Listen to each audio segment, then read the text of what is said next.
Well, thanks for visiting us this morning at arklatex I'm meteorologist Josh Marces with your Tuesday morning forecast update. We do have another heat advisory today, but today is likely the highest chance that we'll see some rain over the next week in most areas. So there will be some rain-fueled relief out there, I think, in quite a few locations this afternoon. But assuming you missed out on the rain, likely going to have high temperatures this afternoon in the mid-90s. And again, calling for those heat index readings to be in that 105 to 109 degree range when you factor in the high humidity. So that's what it will actually feel like if you're kind of out and about this afternoon. So that heat advisory once again in effect from noon to 7 for all locations today, and we'll probably see that again tomorrow. A look at your temperatures. We're starting out in the 70s. Shreveport still in the low 80s, so we didn't cool off too much. If you'll step out there early this morning, you'll notice it's already pretty warm and very humid outside, and it's that high humidity which continues to cause us most of the discomfort. We have highs forecast to be in the mid-90s this afternoon, and there's a look at your heat index readings. So by the time we get to noon today, we're already pushing those feels-like temperatures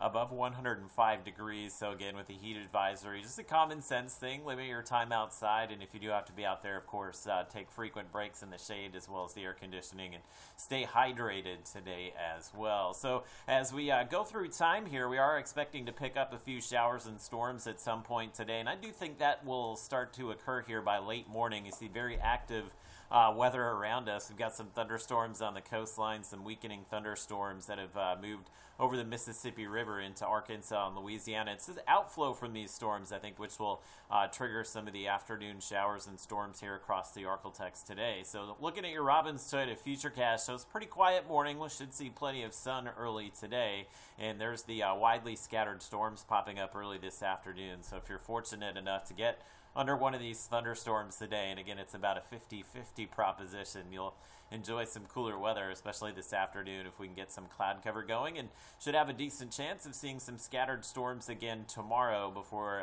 we start to completely dry out here late this week and into the weekend. Those of you that have been a little sensitive to some of the Saharan dust that's out there, myself included, if you've had kind of the raspy voice, maybe some allergy type symptoms, this is likely what's been causing that. So once we move through the day today, you can see that northeast wind kind of what's going to help to push those thunderstorms in later. That will really help to ventilate us a bit and kind of send the dust out of here over the next few days. So it looks like the dust will stay away from us for the remainder of the week and hopefully into the weekend as well. Speaking of that weekend, we'll start to dry out here late this week. You hit the weekend, we're probably pushing 100 Saturday and Sunday, but the forecast model's in very good agreement this morning that we could see our next kind of summer cool front move in early next week. Again, little temperature relief with this front. This will be the front that stops those temperatures from getting any hotter out there, so I think we do have a little bit of a light at the end of the tunnel, but this heat wave probably persisting for at least the next 5 to 6 days.